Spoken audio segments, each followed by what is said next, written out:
Today is Thursday, the 5th of August. That's right. I'm at the Athens Regional Library with Mr. Charles H. Stammer. What does the H stand for? Stands for Hugh, H-U-G-H. Mr. Stammer, would you tell me a little of your experiences during the World War II era? All right, I was inducted in the Army in 1943, July 1943.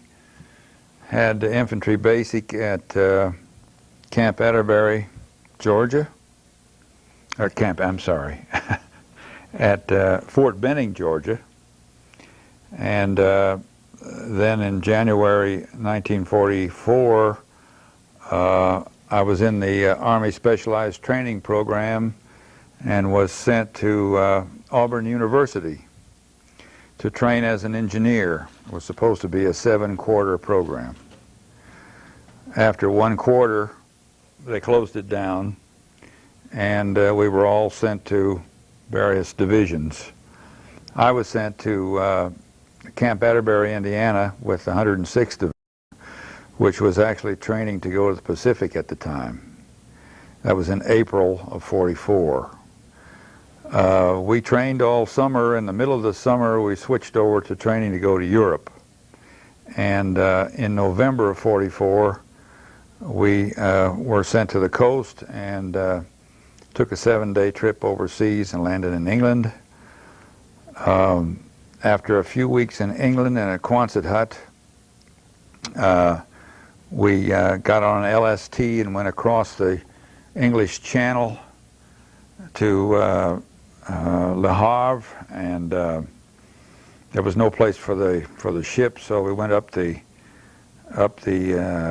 Seine, I guess, river to Rouen, which is up, I guess, up the river pretty far. It took a whole day. And we debarked there and then drove across France. See, I was a radio operator, trained as a radio operator with the 106th. So we had a 3/4-ton truck with a radio in it. This was a 4-man radio team. And we were part of the 106th Signal Company, which was really the signal company for the division headquarters. So that we were trained to keep communications between the general of the division and his regimental headquarters. So when we got to Belgium, we stayed 1 or 2 days, and then the company broke up. Some radio teams and wire teams were sent to the various regimental headquarters on the front, and the rest of the company went back to St. Vith, which was, I guess, 10 or 20 miles back. And I was in one of the lucky radio teams which went up on the front. As I remember, we were keeping communications with the 422nd Regimental Headquarters, but I'm not sure exactly which division, but I believe it was 422nd. And we were situated in a house probably 3 miles from the Siegfried line, there in the Ardennes. And we set up our radio inside the house, in fact, and were very comfortable for, I think, I'm not sure of the date of when we arrived, but it must have been 6 or 7 days before the Germans jumped off in the Ardennes attack, the Battle of the Bulge, so-called. And within 1 day we were surrounded. There was very little fighting where I was. I was very lucky. The attack, we could hear all the firing on both sides of us, north and south. There was a little shelling in our area, but nothing much happened.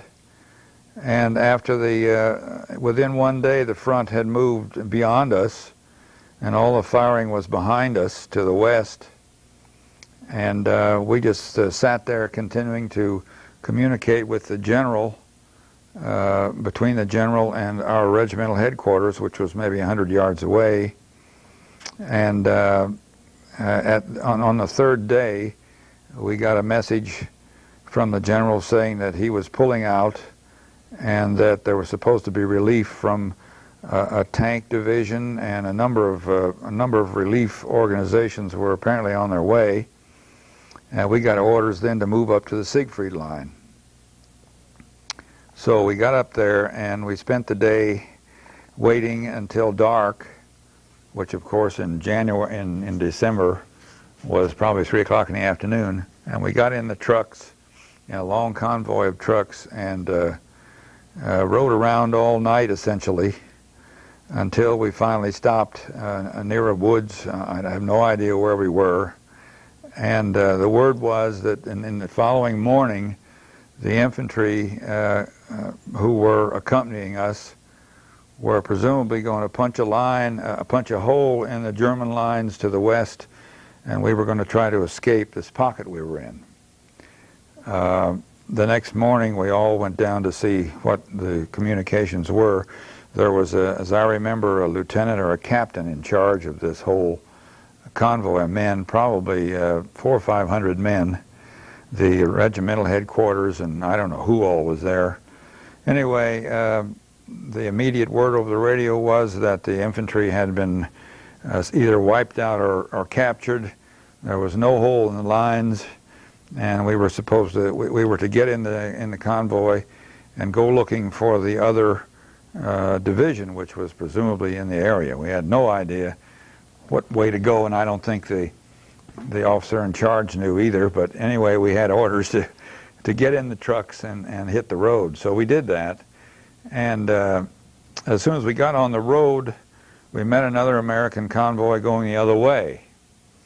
And it was sort of laughable. Everybody was laughing about it, that apparently nobody knew what was going on, but everybody was waving at each other as we passed each other on the road. I was driving the truck, and with the other convoy on the road, we got pushed off into a ditch, and we couldn't get out because it was all ice and snow and mud and so on.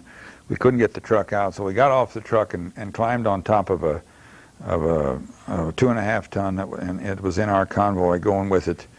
And then we probably went only 2 or 3 miles, and we kept getting artillery fire and jumping out of the trucks and getting under them and getting back in the trucks and going forward, and then we get more shelling and so on. And this went on for an hour or so until we got to some barns up ahead, and the front Jeep apparently hit a mine, and this stopped the whole convoy. So we all got out and in effect stood around not knowing exactly what was going on. We thought we were going to, some of the officers were powwowing to maybe set up a defense perimeter in these barns.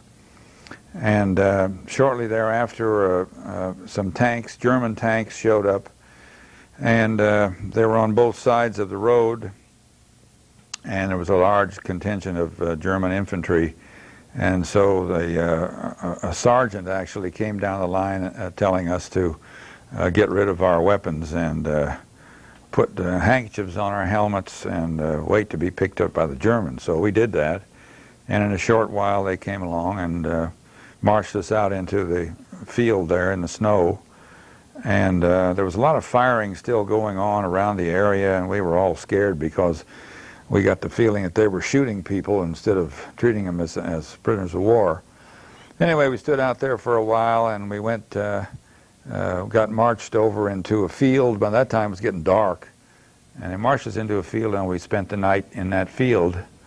And they, of course, searched us ahead of time and took anything we had. I did have a D-bar, which was a chocolate bar, which I had sequestered inside my coat, and I was able to use that on the next couple of days, but that was all the food we had, really. They didn't give us anything to eat or drink. And the next day we marched then to this town of Gerolstein, which I have seen mentioned numerous times by other people who were in the Ardennes. This was a long line of prisoners. I don't know how many people, but I couldn't see either end of it. When we would go over a rise, we could look and you could see the long line of Americans. And at Gerolstein, we got on boxcars. So this was a one-day, as I remember, a one-day and one-night hike, and then we got on the boxcars the next day. And the train took us out, presumably toward the west, and I didn't know where we were, but we stopped in a city, in a town outside of town, and that night it was bombed in the dark, we all got out of the boxcar. One of the fellows climbed through a cupola that was on top of our car, which was wrapped with barbed wire. But this kid got out and went out and opened the door. However, apparently the doors were opened on many of the cars because just about everybody in the train was out there in the field when the bombs came across. None of the train was hit, but a lot of people were killed in this bombing because we were all out in the rail yard running when the bombing was occurring. I'm still here, so obviously I wasn't hit, and neither were any of the fellows in my team. The four of us stayed together through the whole thing. Then, of course, we had the opportunity to escape then because we were over next to the city, which was all on fire. And I don't know whether anybody tried to escape or not. It was so cold and dark, and I didn't have the slightest idea where we were, what direction to go. So everybody just sort of sat around and looked at each other, trying to decide what to do.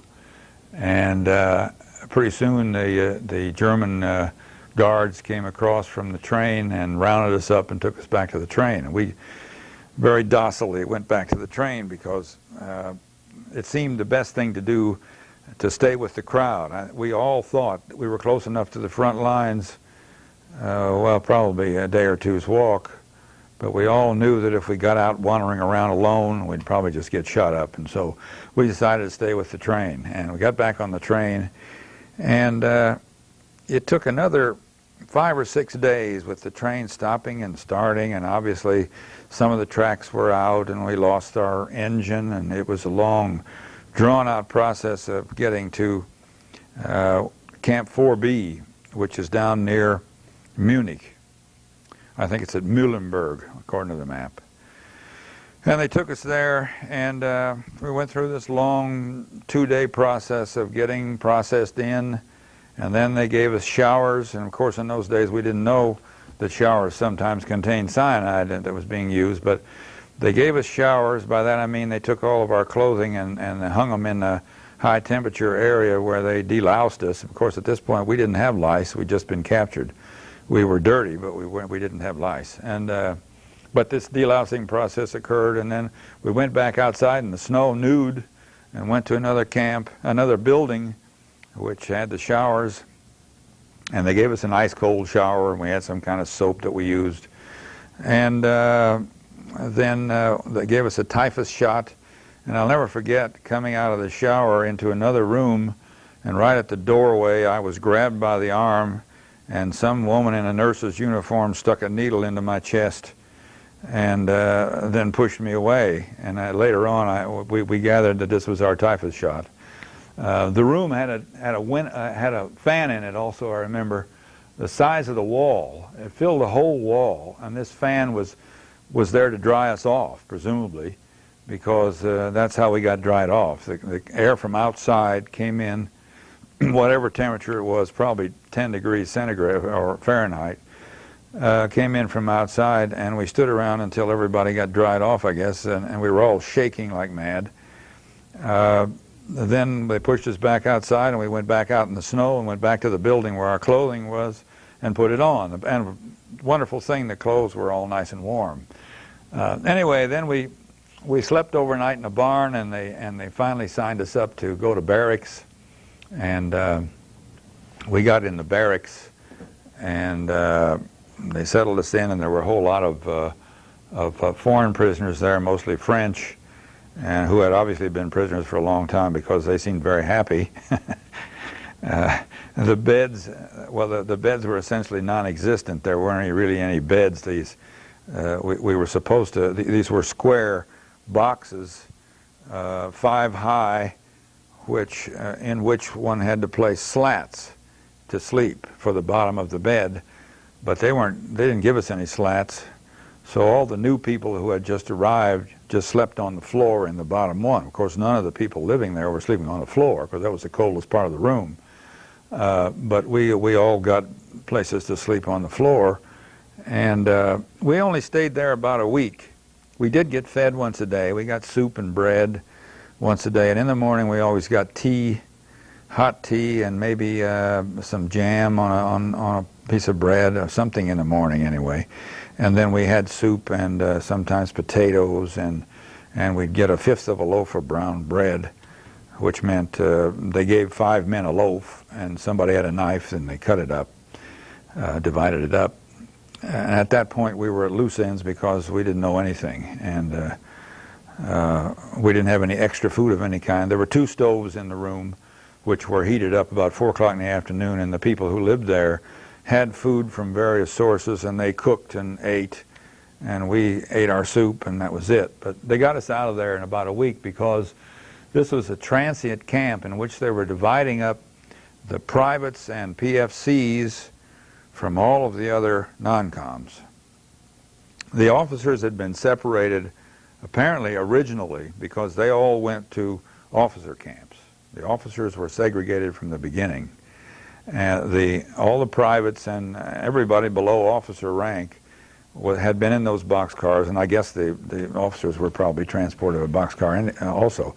Anyway, we were mixed in with everything there, and the Germans very carefully separated out the non-coms from corporal on up, and that's what I was, a corporal. From corporal on up, and we were sent to a non-com camp, and the PFCs and privates, according to the Geneva Convention, could be put in work camps. So being a big corporal, and we were all corporals, we had a sergeant in charge of our radio team, 4-man team. The other 3 of us were corporals. So the 4 of us were put back on a boxcar about a week later and sent to Camp 3B, is that right? I think it was 3B, which was on the Polish border, over in Fürstenberg, which is a small town right near the Polish border. And there's a river over there that used to be the old border. I can't remember what the name of it is. Anyway, I didn't see the river, but anyway, I've looked at it on the map since then. And this would be our permanent camp. And so we settled in there. We went through the same process again of delousing, showering. It takes 2 days to get in there, but at least we now had our German dog tags, and they had photographed us at 4B, and so we were on record at least. And they said they would notify the Red Cross that we were accepted into the first camp, and then the people at home would know at least that we were POWs, because at this point we're missing in action. So at 3B we settled in real barracks, large brick buildings which had been there a long time. There was even a library there. There were the fellows there who were captured in Africa, who had been in camps all the way up through from Sicily to 2 or 3 times in Italy, through Austria, and all the way up to this point as the German fronts receded.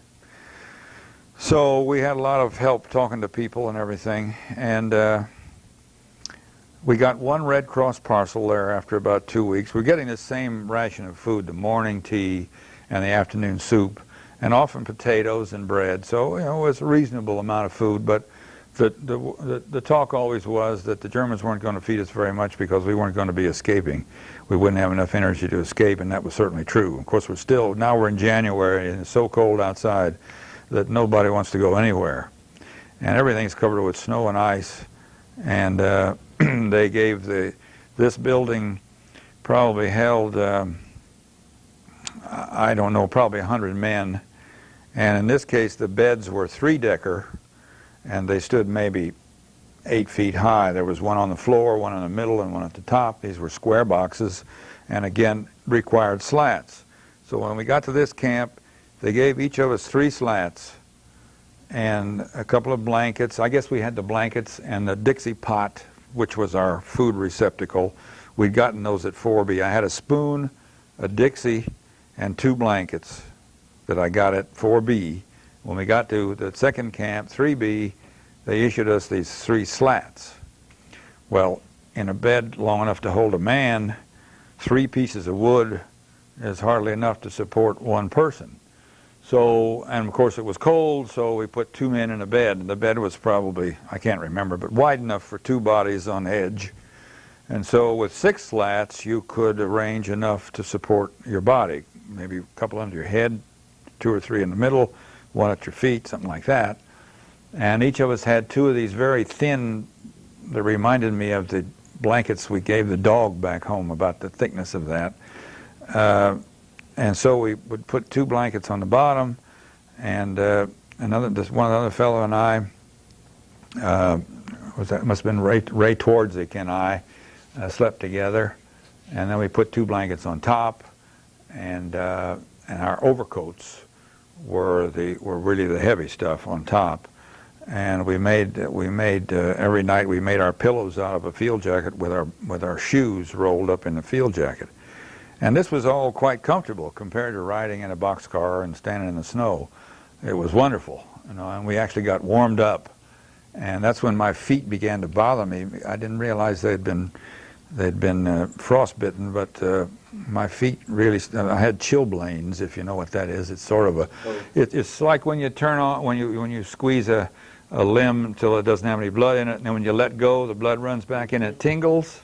Well, that's what chilblains are like. And then when I got my feet warm, the first night I was in there with my shoes off, I got my feet warm, and boy, they'd like to kill me. And every night after that, I'd get in bed, and I'd feel this, but it wouldn't. I got used to it, and it almost went away, I think, after we were there for a while. So anyway, this was an organized camp, and there was a radio somewhere among the prisoners, and we got news every day. We would post guards on the door, and somebody at the window. The front of the barracks had several large windows, and that's where the 2 stoves were that people cooked on. A stove was just a concrete block box with a sheet of metal in the middle of it, and the place to cook, to heat things. And we were given, the barrack at least was given pressed coal dust blocks, like a regular block, like a brick. And we'd get maybe half a dozen of those a day. So only in the evening when it was time to heat up anything did you have any heat. Otherwise it was all body heat, if there was any. And the ceiling was not very high, so the barracks was probably, I don't know, 40 or 50 degrees under ambient conditions compared to what it was outside, probably 10 above. So anyway, we settled in there into the routine. That wasn't too bad. We had what they called appel in the morning. We went out and got counted in the morning. And this was kind of a ridiculous exercise where they counted everybody. And we had a funny little guy who obviously had been in the First World War with puttees wrapped on his legs and an iron cross on his chest. He couldn't have been more than about 5'6" and weighed 120 pounds. But he was a real soldier. He marched around, and he had a piece of paper and a pencil, and he marked. When he counted, he marked on his paper. And when he got through, he went up front and snapped to attention and told them, you know, how many people were there. And then this was the only time we saw the officer of the camp. He fell out, and he stood at the head of everything. And in a very military way that was all reported up to an adjutant, I suppose, who then reported to their Hauptmann, and then we were all clear. But if the count was bad, if the count didn't match, then they counted again, and they kept counting until they got the right number. Now, this didn't happen very often because in the wintertime everybody was inside, and there were no stragglers and no escapees. So, and they had a sick area where I guess they counted the sick people who didn't have to fall out. So it worked out reasonably well, and nobody wanted everybody to stand out there because they weren't there. So the counts went pretty well, but it got screwed up a number of times, and we had to stand out there either in the morning or at night. And in the evening it was getting dark. You know, it would be maybe 3 or 4 o'clock, and the food would come after we had the count. So everybody was itching to get back inside and eat. So it all went pretty quickly. Anyway, this happened every day. The rest of the time was totally free time. There was absolutely nothing to do, which drove me crazy because I'd been in college 1 year, and I'm the kind of person who always needs something to do and to read or something. And of course, there was no television in those days.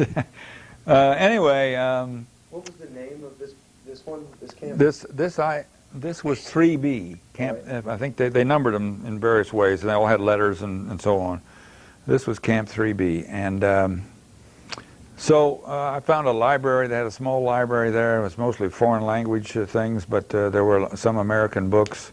And I actually found a chemistry book, since I'm a retired chemistry professor, and I'd had a year of chemistry. I thought, oh boy, I get a chance I can study up. Well, this was an old book, out of date, but at least it was something to look at. And I took it back to the barracks and looked at it and so on. Anyway, this went on for a couple of weeks, and I think we got, as I remember, we did get at least one Red Cross parcel while we were there. This was an irregular thing that people got depending on when the Germans either got them or when they decided to hand them out or what. And of course, this is January 45 now, and they're beginning to be, their transportation in Germany is very bad. They've all been bombed, and the German people and the German soldiers not eating very well themselves. So I don't know what was happening to parcels, but the older prisoners had all kinds of things left over from parcels. And they had also gotten food and clothing from home. People had been in their prison camps for 3 or 4 years. I guess it wasn't 4, more like 2.5 to 3 years since Africa. Had lots of things that they'd gathered. However, they didn't share very much. Of course, you didn't share very much under those conditions. And once while I was there, I remember one time the barracks door opened one afternoon, and some guy with 3 men around him was drugged through the barracks with a big sign on his back saying, "I am a thief." And he looked as though he'd been beaten, and he looked very unhappy. And I guess every time somebody got in that kind of trouble, they passed him around so that everybody could see what happens to guys that steal. So that was a good lesson. Anyway, so I guess after about 2 weeks there, we began to get this news every day that the Russian front was moving across Poland.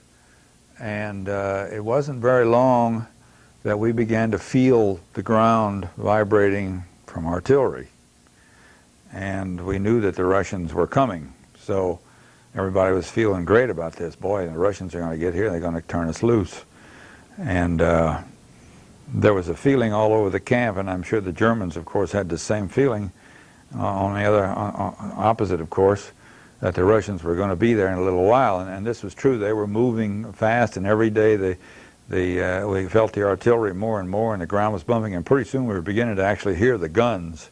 And at night, when it was very quiet, particularly if the wind was from the east, you could really hear the guns. And so, boy, we thought, gee, this is going to be great, we hope. My fear all along was that being anywhere like that, we were going to end up between two front lines at one time or another, and that was going to be a very dangerous time. But what can you do? So one day they came in and said, okay, we're moving out. Pack up whatever you want, we're going. This was one afternoon, and well, boy, everybody was dismayed by this, but the Germans said, whoever was head of the barracks, have your men out there in half an hour, whatever it was. And so we did. We packed up our stuff, and I made a roll out of my blankets and put everything in there, and I did have a little food from the Red Cross parcel left over, and gathered up everything, and we went out and stood. We stood out there till after dark, and then we started out. And we walked all night long. Well, in this snow and ice that you're walking on, it's just murder, of course, because you slip and slide all the time. And that's not so bad if you're going 100 yards, but we're going out there, and we walked all night long. And the next morning, everybody's just dragging along, and pretty soon they weren't really giving us any breaks because they didn't want us to sit down and get off the road in the dark. And there were guards all around, but not very many guards. We had no idea. This time the wind is blowing, it's snowing, it's cold, and everybody is just walking along looking at the ground, trying to be sure they make it. And next morning everybody is tired and everybody can see everybody else. And men were pulling off the road and sitting down in the woods. By this time, they don't really give a damn what is happening, what they're going to do. So pretty soon, the whole column disintegrated into people getting off the road and sitting down. So the German guards just stayed on the road watching everybody. And some of the people even tried to start fires and heat some water. I'm not sure they had much success with that. But everybody sat down, leaned against the trees, broke out whatever food they had something to eat. And it was at this point that a couple of SS men came along on horses. And they were mad, I guess, at the people running this column about our stopping. And you could hear the shouting going on. And they went off in the woods and started running up and down through the trees at all the prisoners who were sitting in the snow, shouting at them, "Los, los, los," to go. And so the guys were picking up their stuff slowly and everything. Well, he finally shot one man. He shot one prisoner. I didn't see this, but I heard it, and everybody hollered, and the word came through that he'd shot a man. And this moved everybody much more rapidly, of course, and that was what he did it for, I guess. So we got back on the road and kept going, and we walked all that day. I guess we were going west at this point, away from the Russian front. We walked all day, and we didn't get to have anything to eat except what we had, and we didn't have water, so everybody just ate snow. And cold weather like that, you don't really need much to drink. I don't remember being thirsty. I just remember being hungry. So we walked all day, and when it got dark that night, completely pitch dark, so you couldn't see anything except snow all around and dark things around. The column stopped, and we went into a barn. The next morning, I see what I slept on was a concrete floor. It was some kind of a building. I'm not sure what it was. It was a very large building, and everybody that was in the part of the column I was in that building. People were all over the floor, on any kind of loft or anything in the air. I walked in there in the dark, and I stepped on bodies. I remember that night very clearly. I couldn't get, this was a big door, and the column was sort of pushing inside, and I had men behind me pushing me forward. I had no choice except to go in the building. And when I got to the edge of it, there was nothing but flesh on the ground. And so you just sort of stepped in there and made people move over so you could put your foot down, and then you did this again, and pretty soon I found a little space and I sat down in it, and then I pushed my way down until I could lie down, and that was it. So we spent the night. And the next morning we got up and started out again, and we did this, as I remember, it was 7 days, and we slept in barns, and we always had shelter of some kind. We found a barn, somebody found a barn along the way one day that had a lot of potatoes in a bin, and we raided that bin until it was empty. And this is, regular raw potatoes. And I'd never eaten a raw potato in my whole life, but we had some salt from the Red Cross parcels. So that made the potatoes edible. I had eaten them before that, come to think about it. On that march from the front, from the front to the railhead, when we got on the boxcars, we had some raw potatoes from a barn, and there, of course, we didn't have any salt or anything, but we ate them anyway. Anyway, we had these potatoes, and then the Germans did give us a loaf of bread once, and the following, after about 6 days, we ran up on a soup kitchen, and we actually got some barley soup, which was great. By this time, everybody's eating all their food, and there's nothing to eat. And Polish countryside? Yeah, no, this is Germany now. We're in Germany. Yeah, we were on the Polish border, and we're heading back into Germany to the west, toward Berlin, in effect.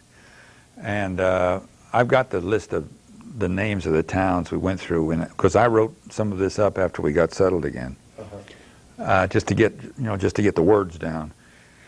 So we did get some food there, and I think it was the 7th day we walked into the camp where we were to settle in.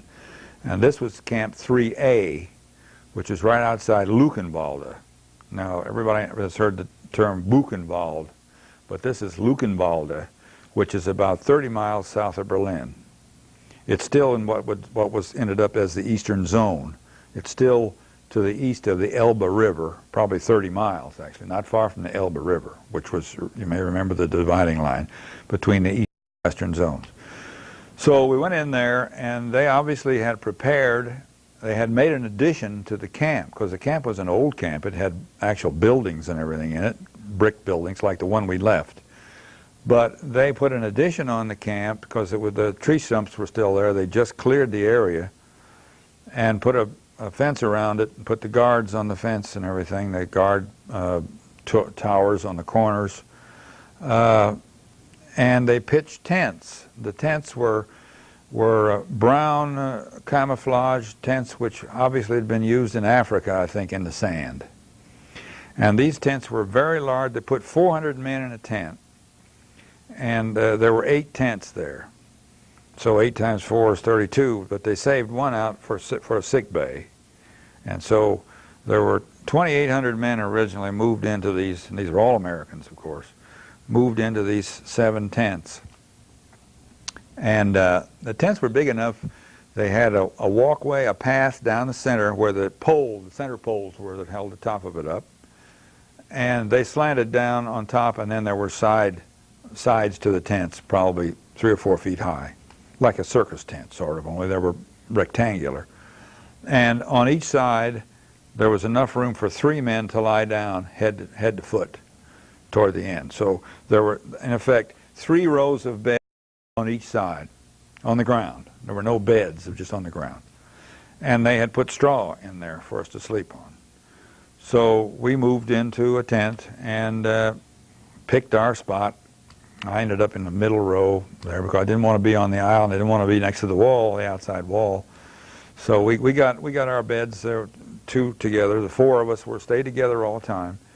And the 4 of us made our beds in the middle, which was, I think, a prime spot probably, about halfway down away from the door. There was only one doorway.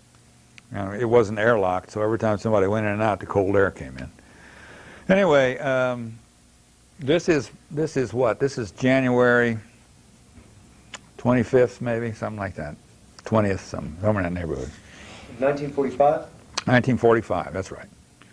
And so this is the last camp I was in. I stayed there until we were liberated.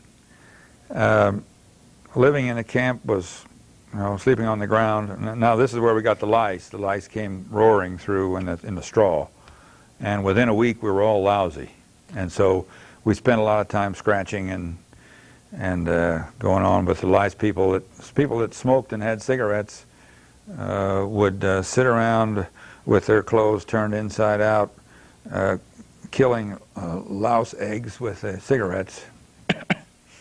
I didn't smoke, so I didn't do that. Didn't make any difference. You weren't ever going to kill all the lice, eggs or lice either. In fact, I don't think I ever saw any lice. All I ever saw was their eggs. Mm-hmm. They infest your clothes, and they crawl on your clothes. I don't think they crawl on you. They crawl on your clothing, and what you feel is their backs moving across you. So, and that never happens when you're out cold. In the cold, they hibernate. As soon as you sit down inside and cover up in bed, that's when they come out, and they drive you nuts during the night. Anyway, again, we got the same kind of feed, something in the morning, hot, soup in the afternoon, and some bread every so often. But at this point, we're all depleted from that hike. And so everybody's starving. Well, I guess it went on that way for about 3 or 4 weeks, and we got Red Cross parcels. And there was one parcel for 2 men, usually. We didn't get these things regularly. We'd get one, and then it'd be 2 or 3 weeks, and we'd get another one, and so on. So we were getting extra food along the way, and we began to feel better. And it hadn't warmed up any. I mean, inside the tent it's probably now 40 degrees instead of 50. And so we had this appel as usual. We fell out in the morning, and in the evening, the latrine was a hole in the ground out right behind the tent, a massive hole in the ground, and there was one of those behind every tent. And they set up a log across the thing so for you to sit on, and it was just a sea of offfall, shall we say, so that if you slipped and fell or anything in there, you would disappear. I mean, it was unbelievable that this thing was not ringed with anything, but nobody really cared, I guess. So when you went out there, well, nobody was out walking around at night usually, but when we fell out for appel, it would be getting dark, and everybody was very careful where they walked. But you could go out anytime you wanted to and walk around the fences. And I guess somewhere along around the middle of March, the end of March, we had a storm that blew down half the tent and made a big mess out of it. I wasn't under the part of the tent that fell. I was lucky there. But everybody was out running around outside trying to pull the tent back up in this storm. It was a wind and rain and thunderstorm. And it was one hell of a night. All the beds down at the end of the tent got soaking wet, and everybody was upset and unhappy. The next day, the Germans brought a contingent of Russian prisoners over. The Russians did all the work in the camps. And they didn't care what rank they had. There was no rank among the Russian prisoners as far as I could see. They used them all. They did all the work. And so because we saw them clearing in the woods, and they were out cutting trees and all that sort of thing around. Any kind of work, pushing anything, gathering anything and all, it was always a bunch of Russian prisoners with a couple of guards on them.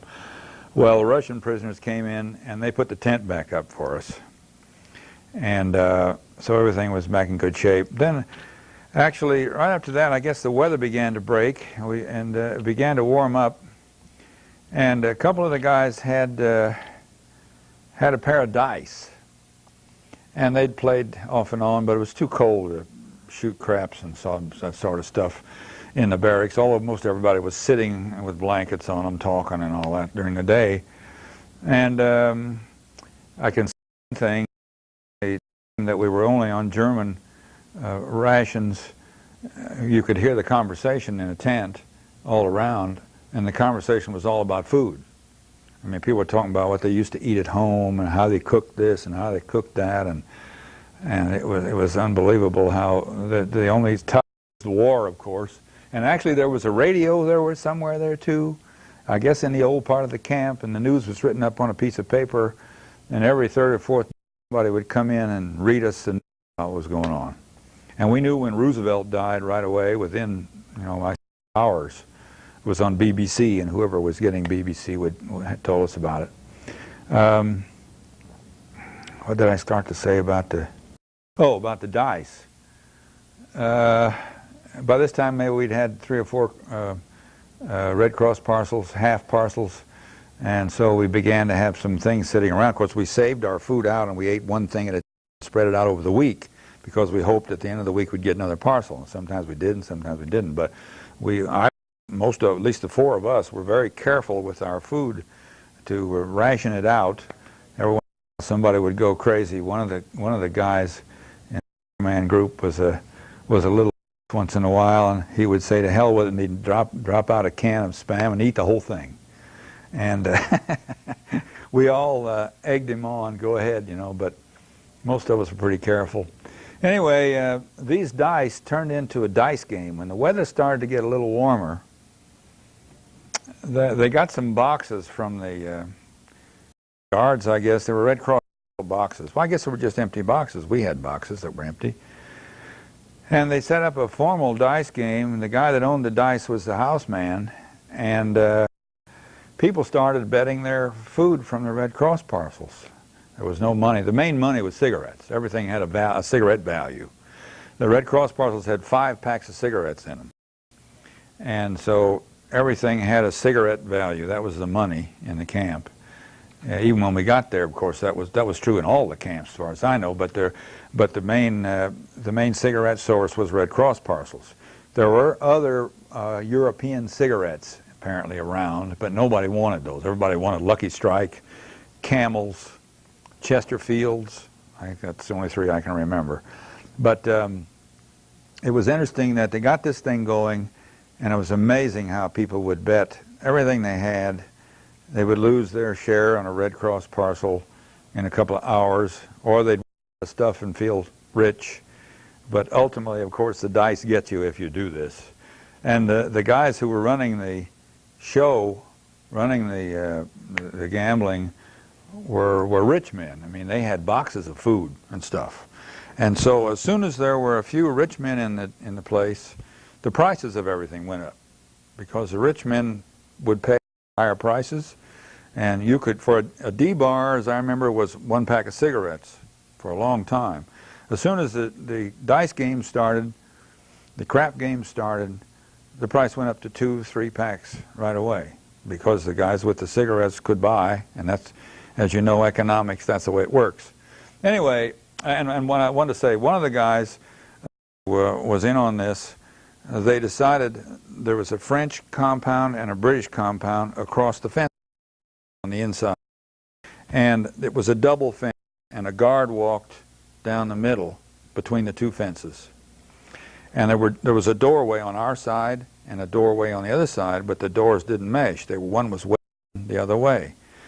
So once people had 50 packs of cigarettes from the games, and I think this was mostly the people that had the dice, the housemen, they would put stuff together in a sack, and they would bribe a guard and go through the fence to the other compound. And over there, the prices were much lower. This was happening not long before we got liberated. I think it took a while to evolve. But the prices were much lower over there. The guy would go over there with a bag of 50 or 75 packs of cigarettes and buy everything up he could buy, and then come back and throw it over the fence to be sold in our compound at high prices. This is another economic process was going on, and it all depended on bribing the guards. Well, as soon as the guards saw that these guys were getting rich, the price of bribing went sky high. Not only did you have to bribe the guy that was walking between the fence, you had to bribe the guy in the tower, who was also had to be in on it. Anyway, this went on for a while. It was interesting to watch, but I'm afraid I'm too conservative to get involved in that kind of stuff. Well, then we got liberated by the Russians. The Russians came through one night in the morning. We got up and the German guards were gone. And there was really no firing. There was a lot of firing around, but there was nothing in the camp. There was no real fighting front. Well, remember, we're south of Berlin. And by this time, the German army's collapsed. I mean, when the Russians are this far along, 30 miles from the Elbe, you know, there's no resistance to speak of. So I think that's why we were lucky that way. But one morning, as I said, the Germans were gone. The Russians showed up, and we started getting soup 2 times a day, and everybody was happy. And the four of us went. We weren't supposed to. We got strict orders not to leave the camp because there were a lot of renegade German soldiers in the area, and they would pick us up and use us as hostages. Well, we all believed that, and we didn't believe that. And by this time, you've got a bunch of American soldiers who no longer have any discipline whatsoever. And if somebody tells them to do something, they just ignore it. I mean, after we got liberated, the American army in the camp started over again and organize us. And there were sergeants, and we were organized into squads and platoons, and all this while we were sitting in the tent. And everybody listened to the guy telling us this. But then when it came morning and we were to fall out for a reveille, nobody went out there. There was just the officer and the sergeant and I don't know who else, but there wasn't anybody. Nobody got out of bed. I was a little amazed by this, but what were they going to do? You know, nothing. So we got orders to stay in the camp, and everybody left. We all went out and foraged in the area to see what we could find. Food. I went into Luckenwalde. The four of us walked into Luckenwalde and looked around at the town. There wasn't much of anything there, and we walked back out and we found a farmhouse and went down to the basement and found some flour and some coffee beans and a coffee grinder. So we went back and we ground up some coffee beans and had some real coffee, and we made pancakes out of flour and all this wonderful stuff. So it was great. When are we going to get back to the American lines? What are the Russians doing? Actually, it took us to get around to telling us anything, and the word was that we were going to Odessa in Russia. We were to be sent to Odessa, put on a ship, which would take us to London, and in London we would be repatriated. Well, geez, we're 30 miles from American lines, and we're going to go to Odessa. So everybody looked at everybody else, and people started packing up, leaving for the American lines. Well, a number of guys packed up and left, and we had a map that we had made out of a margarine wrapper, which was transparent, and somebody had made a transparency out of it, so we knew the area. And there was a railroad track which went from Luckenwalde to across the Elbe River, almost due east. It went a little south and east And we thought, well, hell, all we have to do is get on the train tracks and go. Well, a couple of days later, we were talking about this. Again, I guess I was conservative, and so were the other guys I was with. We weren't sure what was going to happen. And so a couple of days later, a whole lot of people who had left came back. Mm-hmm. And they said, boy, don't go out there, because there are so many Russians out there, Germans out there looking for hostages, that because they don't want to be captured by the Russians. And these guys all have burp guns, you know. They're desperate, and they're out in the woods. They're here and there.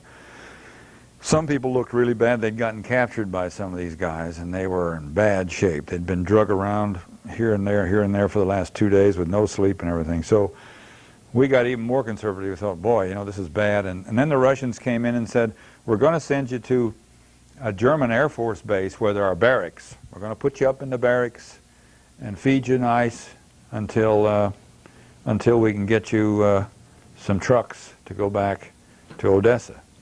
Well, that sounded pretty good, actually, you know, compared to going out there in the... So a couple of days went by, and they came out, and they lined up a couple of hundred prisoners from somewhere. I guess they volunteered. I'm not sure. Most of us never volunteered for anything. We learned that in the Army long before. But there were a bunch of guys I saw one morning lined up outside with a few Russians and an American non-com in charge, and they marched off out of the camp. And the word was that they're going to this Air Force base, which is only 20 miles away, maybe 10, 20 miles away, to be set up there. They're going to go in and they're going to check it over, and then the rest of us are going. This was the original move. So they were gone. They were gone one day. The next day they were back. It had been vandalized to the point where it was uninhabitable. There was no way to send everybody there. Well, then that turned everybody off and said, hell with this, we're all going. So people were going through the fences like mad. And second tape with Mr. Charles on Thursday the 25th. And forgive me, interrupted. You're about, it seems like you're on the verge of liberation. Or right, that's right. Russia. That's right. We were. After all this hassle with not moving to better surroundings, we packed up, and that one evening, I think it was a Sunday night, we decided to go. We were going to leave for sure the next morning, and so we were sitting there in the afternoon looking at the map and saying that we didn't want to go down the railroad tracks, because the word was if you go down there, the Russians will just pick you up and send you back. So you can't do that. So we were looking to see which way we ought to go, and this was going on. And all of a sudden, somebody ran into the tent and said, "American trucks! We can see American trucks over across this field outside the camp."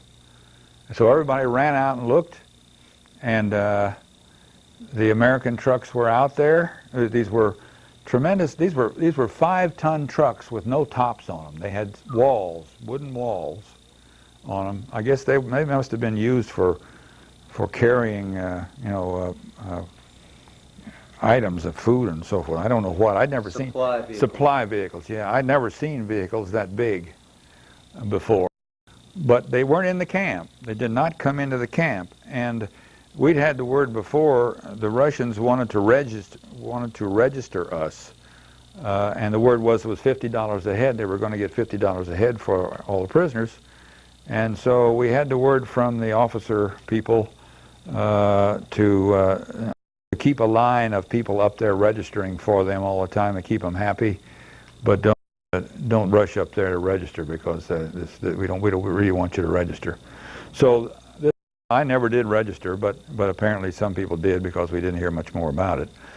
Anyway, we grabbed up our stuff because we were essentially all packed, and of course now we're going to be liberated, and this trash we were carrying around with us was worthless, but nobody left their stuff. You know, you don't leave anything because you never know what's going on in these situations. So we picked up our stuff, and the camp was emptying. I mean, the guys were all out there. There were officers and non-coms trying to line people up to march over there. Nobody paying any attention to them. They had maybe 20 people in some kind of columns in front of them, hollering at everybody to line up to fall in and all this, and everybody was just going.